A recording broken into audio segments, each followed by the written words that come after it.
Salam əziz şagirdlər, hər birinizi kanalımda xoş gördüm. Bugün sizə kimyəvi reaksiyanın sürəti və ona aid hesablamalarla bağlı bir sıra test nümunələrinin izahını verəcəm. Mən səhifəmdə bu mövzu haqqında geniş şəkildə danışmışam. Əvvəlcə onu izləyib daha sonra bu testləri işləsəniz daha yaxşı olar. Gəlin uşaqlar, birinci sualdan başlayaq. Deyir ki, neytrallaşma reaksiyasının hər saniyə dedikdə uşaqlar burada 1 saniyə nəzərdə tutulur. Yəni hər saniyəsində, hər 1 saniyəsində 0,2 mol sulfat turşusu sərf olunursa, reaksiyanın sürətini hesablayın. Reaksiyanın sürəti nə idi uşaqlar? Baxın, bu vahid ilə verilib. Mol bölünsün litr vurulsun saniyə. Baxın, və mötərizədə deyir ki, reaksiyaya gedən qabın həcmi 1-dir. Yəni 1 litrdir. Əgər biz bura litri 1 qoysaq, saniyəmiz də bilirik ki 1-dir. Molu da verib burada 0,2. Uşaqlar 0,2-ni də bura yazdıqda 0,2-ni 1-ə böldüyümüz zaman eləyir 0,2, yəni D variantı. İkinci sualda həmçinin eyni qayda ilədir uşaqlar. Yenə deyir ki, bu reaksiyanın hər saniyəsində, yəni 1 saniyəsində, baxın saniyəyə 1 qoyuruq. Mötərizədə qeyri-reaksiyaya gedən qabın həcmi 1-dir. Bunu da 1 qoyuruq və hidrogen xloridin də sərf olunan molu 0,1-dir. Deməli 0,1-i biz 1-ə böldüyümüz zaman uşaqlar eləyir 0,1. Deməli burada doğru cavab B variantı. Üçüncü sualı uşaqlar necə həll edirik? Deyir ki, reaksiya sürətinin temperatur əmsalı, yəni teta uşaqlar 3-dürsə, reaksiyanın temperaturunu neçə dərəcə azaltmaq lazımdır ki, reaksiyanın sürəti 27 dəfə azalsın. Biz bilirik ki, temperaturla sürət düz mütənasibdir. Yəni sürəti temperaturu artırsaq, reaksiya bir o qədər sürətlə gedər. Temperaturu azaltsaqsa uşaqlar, deməli sürət azalır. Burada necə həll edirik? Biz bilirik ki, demək Van Hoff düsturundan da bilirik ki, V2 bölünsün V1 bərabərdir teta üstündə T2 çıxılsın T1. Yəni bunlar temperaturlardır. Bölünsün 10. Deməli, deyir 27-dir sürət. Yəni V2 bölünsün V1 27-dir. Üzərinə gəlinsin teta, yəni 3. Üzərinə gəlinsin, biz burada temperaturu bilmirik. Bölünsün 10. Bizə həmin o, baxın, bunu tapmamızı istəyir. Deyir, bunu, yəni həmin o temperaturu neçə dərəcə azaltmaq lazımdır ki, reaksiyanın sürəti 27 dəfə azalsın. Bu 3 uşaqlar, bu onun üzərindədir. Yəni 3 üstüdür. Bunun yerinə 30 qoysaq, 30-u böləndə 10-a eləyir 3, 3-ün üzərinə də 3 eləyir 27.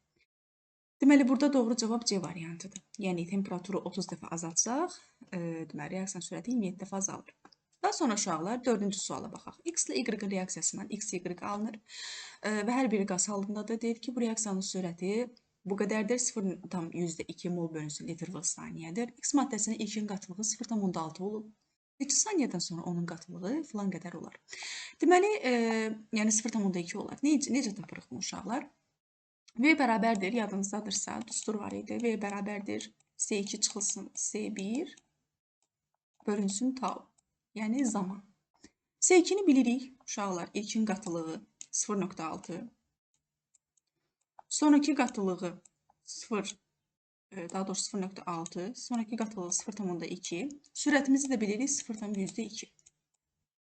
Nə edir uşaqlar? Buradan taunu tapırıq. Tau bərabərdir. 0,6-dan 0,2-ni çıxan deyilir 0,4. Nə edirik? 0,4 uşaqlar bölürük 0,2-yə. Buradan da cavab alınır 20. Yəni D variantı. 5 də həmçinin eyni qayda ilə həll olunur. Burada artıq bizə saniyəni verib, sürətini də düsturunu verib, ilkin qatılığı verib və son qatılığı tapmamızı istəyir. Yenə eyni qayda ilə V bərabərdir. C2 çıxılsın C1 bölünsün tau. C2-nin yerinə deməli biz başlanğıc qatılığımızı, baxın başlanğıc qatılığı 0,2, yəni və yaxud da 20 də deyə bilərsiniz, fərqi yoxdur. Çıxılsın X, bilmirik bunu. Baxın, bu qatılığı istəyir. Saniyəmizi bilirik 5. Daha sonra reaksiyaya görə sürəti də 0,28-dir. Buradan hesablasaq uşaqlar, yəni buradan X-i tapsaq, tənliyidir. Tapsaq, tapacaq buradan Y variantı, yəni 0,6. 6-da uşaqlar deyir ki, reaksiyaya girən maddələrin birinə görə deməli, sürət 0,2 mol bölü litr saniyə olan reaksiya başlandıqda 20 saniyə sonra həmin maddənin qatılığı 0,2 olur. Burada isə artıq ilkin qatılığı istəyir uşaqlar. Yenə eyni qayda ilə V bərabərdir. İlkin qatılığı bilmirik. X çıxılsın. Və yaxud da C2 də yaza bilərsiniz. O bizə məlum deyil. Deməli, uşaqlar belə də yaza bilərsiniz. C2 çıxılsın. Sonraki qatılığımızı bilirik 0,2-dir. O 0,2 qatılıq 20 saniyə sonra əldə olunub. Taunu da yazırıq 20. V-mizi də bilirik 0,2. Yerinə qoysaq uşaqlar buradan deməli C-ni tapacağıq 0,6. Daha sonra 7-ci suala baxaq. Deyir ki, reaksiya girən maddələrin birinə görə yenə burada eyni qayda ilədir uşaqlar. Deməli V-ni tapırıq. Daha doğrusu V-ni verib. Baxın bu V-mizdir bizim. Bu zamanımızdır. Bu maddənin qatılığı, yəni son qatılığı. Bu isə ilkin qatılıq. Baxın bu ilkin qatılığı istəyir. Yenə əvvəlki ondan əvvəlki düsturlarda yerinə qoysa tapacaq ki, burada cavab A-dır. 0,8. Yenə də özünüz hesablayıb tapa bilərsiniz. 8-də uşaqlar deyir ki, kükürt dioksidin kükürt trioksidə qədər oksidləşməsi reaksiyasında oksigenin başlanğıc qatılığı 5 mol bölünsün litrdir. 1 dəqiqədən sonra 2 mol bölünsün litr olmuşdur. Burada necə uşaqlar bizə oksigenə görə sürəti tapmamızı istəyir. Deməli, yenə deyirəm uşaqlar, ümumiyyətlə kimyəvi reaksiyanın sürətində biz burada maddələrə baxmırıq. Yəni hansı maddədən nə alınır, necə mol alınır. Yəni Avogadro kimi və digər belə deyim, mövzular kimi burada bizi heç bir maddə maraqlandırmır. Sadəcə reaksiyanın sürəti, bu reaksiya sürətində hansı amillər təsir edir, bunlar bizi maraqlandırır bu mövzuda. Ona görə biz dioksiddən trioksidin alınmasında heç bir yəni reaksiya yazmayacağıq və s. Bizə sadəcə başlanğıc qatılığı verib 5-dir.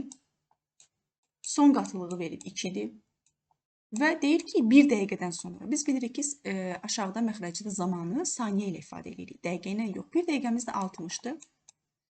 Uşaqlar, deməli, yuxarıda 3-dür, aşağıda da 60. 3-ü də 60-a böləndə uşaqlar eləyir 0,5. 9-cu sualda yenə eyni qayda ilə uşaqlar başlanğıc qatılıq verilib, son qatılıq da verilib və saniyə də verilib. Neynəyəcək? 7,5-dən 1,5-i çıxıb tapacaq 6. 6-nı da 50-yə böləndə deməli, eləyir uşaqlar 0,12. Yəni B variantı. 10-cu da uşaqlar. Deyir ki, azotun qatılığı reaksiyanın əvvəlində 3 mol bölü litr olub, 10 saniyədən sonra 1 mol bölü litr olmuşsa, yenə burada azota görə sürəti hesablamamızı istəyir. Uşaqlar yenə 3-dən 2-ni çıxıb böləcək 10-a. Orada da uşaqlar eləyəcək cavab B variantı. Burada yenə eyni qayda ilə hidrogenə görə sürəti hesablamamızı istəyir. 0, deməli, %3-dür. Baxın, sürəti verib. Deməli, uşaqlar, baxın. O halda ki, bizə reaksiya lazım olur.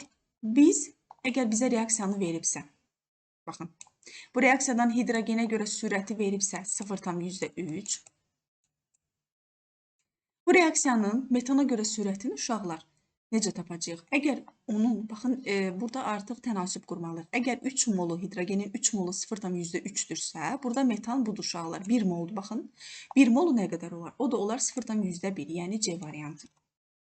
12-də homogen reaksiyanın sürətinin, deməli, ölçü vahidini tapmamızı istəyir. Uşaqlar, burada 7, bayaqdan bizim baxdığımız bütün bu reaksiyalar homogen idi. Necə ki, baxın, 4-cü testdə. Bəli, 4-cü testdə. Çünki baxın, burada X, Y və XY reaksiya girir. Hər biri qaz halındadır. Və yaxud da aşağıda 5-cidə və s. Yəni, hər biri qaz halındadır. Onu da biz, deməli, ölçü vahidi kimi mol bölünsün litr vasını saniyədən istifadə edirik. 13-də isə uşaqlar, demək, 13-cü testdə isə litri santimetr kvadrat ilə əvəz olunur. Çünki orada reaksiya, deməli, müəyyən bir səthdə baş verir. Daha sonra uşaqlar, burada deməli 14-də reaksiyanın, yəni metanın alınma, daha doğrusu amoniakın alınma reaksiyası da hidrogenə görə sürəti 0,3-dürsə, amoniaka görə sürəti tapılmağını istəyir. Deməli, hidrogenə görə sürət 0,3-dür. Daha doğrusu 0,3-dür uşaqlar, hidrogenə görə sürət. Amoniaka görə sürət necə olar? Deməli, burada nə edirik? Baxırıq ki, əgər hidrogenin 3 molunda 0,3-dürsə, və daha doğrusu 0,3-dürsə 1 molunda nə qədər olar? Təbii ki, 0,1 olur. Yəni 3 dəfə ondan az. İndi 1 molu 0,1-dirsə, həmin reaksiyanın amoniaka görə sürəti, yəni baxın, amoniak da 2 moldur. Vuracaq 2-yə 0,1-i. Tapacaq 0,2. 15-də yenə uşaqlar, burada da amoniaka görə sürəti verib 0,4.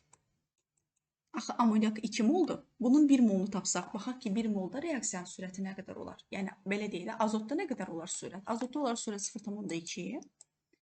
Hidrogenda isə uşaqlar 3 dəfə ondan çox olar. Yəni, 0,6. Ona görə burada doğru cavab Y variantı. Demək, homogen reaksiyanın sürəti hansı formulla deməli, hesablanır? Təbii ki, uşaqlar B variantı. Baxın, burada deməli, burada bu moldur. Bu moldur. V burada litrdir. Tav burada saniyə. Necə ki, bayaq ölçü vahidini yazmışdıq. İndi isə bizdən düsturu istəyir. Düstur da budur. V bərabərdir. Nü bölünsün böyük V, yəni həcm vurulsun tav. Delta tavya. Çünki deltanı niyə delta deyir? Çünki uşaqlar delta dəyişəndir. Həmçinin nü burada dəyişən vahiddir. 17-də homogen reaksiyanın sürəti hansı formula hesablanır? Uşaqlar, ümumiyyətlə sürətin bir çox hesablama yolları var. Baxın, biz əvvəldə qatılıqla hesablanmasına baxdıq, daha sonra molla hesablanmasına baxdıq. İstənilən halda onun hesablanması var. Ona görə də, baxın, qatılıqla biz bunu hesablamışdıq. Yadınızda gəlirsə, delta S-də yazmışdıq, S2 çıxılsın S1. Delta tavda da əgər zamanında da yenə dəyişiklik varsa, əgər öncəki və sonraki zamanlarda dəyişiklik varsa, onda da yenə tav 2 çıxılsın, tav 1 yaza bilərik. 18-də deməli, hidrogenə görə sürəti verib, azota görə sürəti tapmamızı istəyir. Yenə bayaqki qayda kimi sadəcə cədvəldə verib, bunu sizi çaşdırmasın. Hidrogenə görə sürəti 0,6 verib, uşaqlar 3 moluna görə hidrogen 3 moluna görə 0,6-dır. Azotda hidrogendən 3 dəfə azdır, yəni mol olaraq 3 dəfə, yəni 1-in 3-ə nisbətdə gedir də bu reaksiya. Deməli, bu 1-dirsə, bunun təbii ki, sürəti 3 dəfə az, yəni 0,2 olur. Bizdən elə azota görə sürəti istəyirdi, o da olur 0,2 C variantı. 19-da da yenə uşaqlar hidrogenə görə sürəti verib 0,9. Azota görə sürəti tapmaq istəyir, ondan 3 dəfə az eləyir 0,3, yəni Y variantı. 20-ci sualda uşaqlar, deməli, yenə də qrafiklə bağlı sualdır. Ancaq ki, qrafiklər uşaqlar sizi çaşdırmasın. Bayaqki necə söz ilə deyirdisə ki, məsələn, ilkin qatılıq 4-dür, daha sonra 1-dir və s. Bunu sadəcə qrafik şəklində verir və sizdən bu şəkildə hesablamağınızı istəyir. Yəni, burada çətin heç nə yoxdur. Baxın, buradan mol bölü litr bizə qatılığı bildirir. Yəni, bizim, baxın, bu absis oxumu, daha doğrusu ordinat oxumuz bizim deməli, burada qatılıqların ifadəsidir. Absis oxuysa uşaqlar saniyə, yəni zamanı bildirir. Biz bilirik ki, necə idi uşaqlar düsturumuz? S2 çıxılsın S1 bölünsün tau. 4-dən 1-i çıxanda eləyir 3. Yəni 4-dən 1-ə düşən zaman 30 saniyə ərzində bizim bu reaksiyanı hesablamamızı istəyir. Yəni oksigenə görə orta sürəti tapmamızı istəyir 30 saniyə ərzində. Deməli uşaqlar, buradan da 1-i deməli böldüyümüz zaman ona eləyir 0 tam, daha doğrusu 3-ü 30-a böldüyümüz zaman eləyir 0,1. 21-ci sualda eyni qayda ilə deməli azot 4-dən 1-ə düşüb nə edirik? 3 bölünsün 30 bərabərdir. Əslində uşaqlar, baxın, bura diqqətlə dinləyin. Burada 0,1 tapdıq. Ancaq biz burada cavabı 0,1 götürə bilmərik. Yanlışdır. Niyə görə? Baxın, şərti oxumalıyıq. 30 saniyə sonra reaksiyanın hidrogenə görə orta sürətini hesablamamızı istəyir. Tapdığımız bu sürət, deməli 0,1-dirsə uşaqlar, yadınızda qalsın ki, axı azot burada 3 moldur. Deməli 0,1 tapdığımızdan 3 dəfə daha çox deməli sərf olunur, daha çox reaksiyaya gedir. Deməli hidrogen daha çox, belə deyək, orta sürəti daha çox olur. Ona görə də burada olur 0,3. 20-də niyə görə bunu olduğu kimi götürdük? Çünki oksigenə görə sürəti istəyirdi. Baxın, oksigendə 1 moldur. Ona görə də tapdığımız buradakı 0,1 ilə oksigeninki üst-üstə düşəcək. Amma azotda, hidrogenda isə 3 dəfə daha çox olur. Uşaqlar, 22-ci sualda deməli oksigenin qatılığının zamandan asılı olaraq dəyişdiyini görürük və deməli bizdən deyir ki, 2SO2 üzərinə gəlsin oksigen alınıb 2SO3. Reaksiyası başladıqdan 40 saniyə sonra SO3-ün deməli qatılığını müəyyən edin. Qatılığını deyir uşaqlar. Baxın, diqqətlə qulaq asın. Qatılığı deyir. Yəni bizdən buradan sürəti istəmir. Ona görə bizə burada zaman lazım deyil. Zamanı sadəcə niyə görə verib? Biz zamana görə deməli bunun qatılığını tapa bilirik ki, 40 saniyə sonra baxın, oksigenin qatılığı 0,10 deməli onda 5-dən 0,1-ə, yəni düşüb və 0,4 oksigen. Ancaq SO3 dediyi üçün və o SO3 də oksigenden 2 dəfə daha çox olduğu üçün molca. Ona görə də SO3-ün uşaqlar qatılığı olur 0,4 vurulsun 2, yəni 0,8 C variantı. 23-də də eyni qayda ilə uşaqlar yenə azotda qatılığın tapılmağını istəyir. Qatılıq olacaq 0,4. Yəni 30 saniyə sonra bizə onu demək istəyir ki, yəni 30 saniyə sonra əvvəl biz azotun qatılığını tapaq nə qədər düşüb, yəni nə qədər olub. Ondan sonra biz orada NO3-ün qatılığını hesablayaq. Baxın, bundan öncəkilərdə biz niyə görə bölürdük 30-a? Çünki bizdən mol bölünsün, litr vurulsun saniyəni istəyirdi uşaqlar. Həmçinin deməli 20-ci sualda da, ancaq 23-cü sualda mol bölü litr istəyir. Yəni sadəcə qatılığı istəyir. Bizdə burada zaman bizə lazım deyil. Deməli azotunkini tapırıq 0,4. Deməli, amoniakınki isə olacaq uşaqlar, ondan 2 dəfə çox, yəni 0,8 D variantı. Daha sonra uşaqlar 24-cü sualda deməli reaksiyanın hidrogenə və karbon monoksidə deməli görə sürətinin müqayisəsini istəyir. Yadınızda qalsın ki, necə ki bundan öncəkilərdə mola görə sürət dəyişirdisə, yəni mol həm də burada qatılığı da ifadə edir uşaqlar. Deməli hidrogenə görə sürətə baxın. Tutaq ki, deyək ki, molla görə ifadə edəcək 2-dir, 2 moldur burada hidrogen. Karbon monoksid də 1 moldur. Təbii ki, hidrogenin sürəti karbon monoksiddən daha çox olacaq. Ona görə də burada da doğru cavab olacaq. Daha doğrusu B variantı. 25 də eyni qaydada hidrogeninki 3-dür, moldur, azotunki 1-dir. Onların sürətini müqayisə etsək, deməli hidrogen azotdan 3 dəfə daha çoxdur. Ona görə də olur burada uşaqlar, azot bərabərdir. Deməli 3 hidrogen. Baxın, B variantı. 26-cı sualda deməli sabit həcmli qabda baş verən deməli bu reaksiyadır. Reaksiya zamanı amoniakın qatılığı 0,6 artıbsa, baxın, bu 0,6 artıbsa, azotun qatılığı necə dəyişir? Deməli, hər birinin qatılıqlarını yazırıq. Bu 0,6-dırsa uşaqlar. Bu ondan 2 dəfə az olur 0,3. Bu da ondan 3 dəfə çox 0,9. Bunu yazdıq. İndi bizə maraqlıdır ki, baxaq ki, cavabımızı tapırıq 0,3. Biz yaxşı, B variantıdır, yoxsa D variantı? Bunu necə tapırıq? Biz bilirik ki, deməli, qaydadır bu. Reaksiya məhsullarının qatılığı zaman keçdikcə artır. Baxın, həqiqətən də deyir ki, amoniakın qatılığı artır. Baxın, reaksiya məhsullarının qatılığı zaman keçdikcə artdığına görə başlanğıc maddələrin qatılığı da azalır. Yəni tapdığımız bu 0,3 mol bölü litr azalacaq. 27-ci sualda qrafik əsasən deməli T1 zamanında X, Y və Z maddələrinin deməli alınma reaksiyalarının sürətləri arasında müqayisədir. Doğru müqayisəni təyin etməyimizi istəyir və reaksiyalar eyni qabda gedirlər. Eyni həcmli qabda gedirlər. Deməli uşaqlar yadınızda qalsın ki, T1 zamanında əgər, yəni bu qatılıqlar bizi maraqlandırmır. Yəni 18, 28 və ya 56 olmağı. Çünki deyək ki, reaksiyalar eyni həcmli qabda gedir. Yəni bu da 1 moldur. Baxın, bu da 1 moldur, bu da 1 moldur, bu da 1 moldur. Təbii ki, molla mol bölünsün litr. Biz necə hesablayırdıq deməli sürət? Mol bölünsün litr vurulsun saniyə. Mol bölünsün litrimiz, yəni qatılıqlarımız, yəni molumuz bizim 1-dirsə, təbii ki, burada içini dəyişməyəcək. Ona görə də bu sürətə də təsir etməyəcək. Ancaq burada baxın, həcmlər verilib. Hansının həcmi daha çoxdursa uşaqlar, o daha çox sürətlə gedəcək. Deməli, burada da doğru cavab olur uşaqlar, Y variantı. Deməli, V1, daha doğrusu V3 birinci gəlir, daha sonra V1 gəlir, ən az həcmdə olan isə 5,6-dır. 29 da eyni qayda ilə sürətlər arasında doğru müqayisəni təyin etməyimizi istəyir. Təbii ki, burada olacaq uşaqlar, deməli, yenə eyni qayda ilə C variantı. V3 böyük olacaq V1-dən, V1 də böyük olacaq V2-dən. 30-cu sualda uşaqlar, deməli, moldur, zamandan asılı olaraq dəyişən maddələrimizi göstərir və oxların istiqamətinə diqqət yetirsək, bizə burada hər şeyi deyir. Gəlin şərtə baxaq. Deməli, şərt deyil, əslində burada A-dan Y-yə qədər olan hansı variantın doğru olduğunu təyin etməyimizi istəyir. Gəlin baxaq, uşaqlar, baxın, bu xətt, ümumiyyətlə, yuxarı doğru gedən xətt reaksiya məhsullarını göstərir. Aşağı doğru gedən xətt isə, deməli, başlanğıcları göstərir. Biz nə demişdik? Başlanğıc maddələrin qatılığı zaman keçdikcə azalır. Ona görə də azalan istiqamətdəki ifadələr bizə, deməli, onların başlanğıc maddə olduğunu göstərir. Deməli, NO2-nun üzərinə uşaqlar oksigen gəlirik. Bu bir reaksiyadır. Alınır NO2. İndi desəz ki, azotu niyə nəzərə almadın? Çünki azotda uşaqlar heç nə dəyişmir, sabitdir. Azot ümumiyyətlə reaksiyaya daxil olmur. Deməli, molunu verib 6. Bunun molu 3'dür. Çünki 6-dan 3-ə düşüb, 6-dan 3-ə düşdüyü üçün 6, 3 molu sərf olunub. Bu da 6-dır uşaqlar.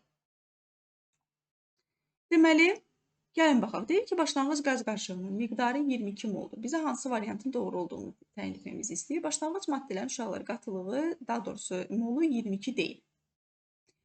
B-də deyir ki, 4 mol NO sərf olunub. Xeyr, uşaqlar, 4 mol yox, tamamilə 6 molun hamısı sərf olunub. C-də deyir ki, 4 mol NO2 əmələ gəlib. Bu da səhvdir uşaqlar, 6 moldur. D-də deyir ki, deməli, son qaz qarışığının deməli, miqdarı 18 moldur. Bu da səhvdir uşaqlar, son qaz qarışığının miqdarı 6-dır. Daha doğrusu, son qaz qarışığında bizdə nə qalır? Bu qalır, bir də reaksiyaya girməyən azot qalır. Bu ilə bunun cəmi 10'dur. 18 deyil. Sonda deyək ki, uşaqlar Y variantında deməli N2 reaksiyaya daxil olmur. Həqiqətən də reaksiyaya daxil olmur. Çünki dəyişməzdir, sabitdir. Ümumiyyətlə reaksiyaya daxil olub olmadığını necə bilir uşaqlar? Əgər qrafikdə sabitlik göstərilibsə, o deməkdir ki, bu reaksiya getmir. Getsəydi, müəyyən bir azalma və ya müəyyən bir artma baş verərdi. Çünki qatılıq heç zaman sabit qalmır. Reaksiya zamanı ya artır, ya da azalır. Əgər dəyişmirsə, deməli reaksiya getməyib. Deməli, burada uşaqlar doğru cavab olur Y variantı. 31-də deyir, hansı ifadə doğru deyil? Yenə də baxın, azotun reaksiyaya girmədiyini nəzərə alsaq, bu hər ikisi CO, yəni karbon monoksid və oksigen reaksiyaya girir. Gəlin yazaq onların reaksiyasını. Oksigenlə reaksiyasına uşaqlar alınır, deməli karbon qazı. Baxın, 6-dan 5-ə düşüb oksigen, deməli 1 mol oksigen reaksiyaya girib. CO 2-dir, 6-dan 4-ə düşüb. Karbon deməli dioksid isə 2-dir. Deməli 0 xəttindən 2-yə doğru gəlir. Deyir ki, A-da 2 mol karbon monoksid və 1 mol oksigen reaksiyaya daxil olur. Bu düzdür uşaqlar. Baxın, buna biz deməli, əslində daha doğrusu buna 2 deməliydik, buna 1 deməliydik. Buna nəzərə almadım. Deməli, A variantı doğrudur. Bizə doğru olmayan istəyir. A-nı çıxdıq. B variantı deyir ki, 2 mol CO2 əmələ gəlir. Düzdür. 3-də deyir ki, 3 mol CO2 reaksiyaya, daha doğrusu azot reaksiyaya daxil olur. Uşaqlar, bu səhvdir. Dedi ki, azot reaksiyaya daxil olur.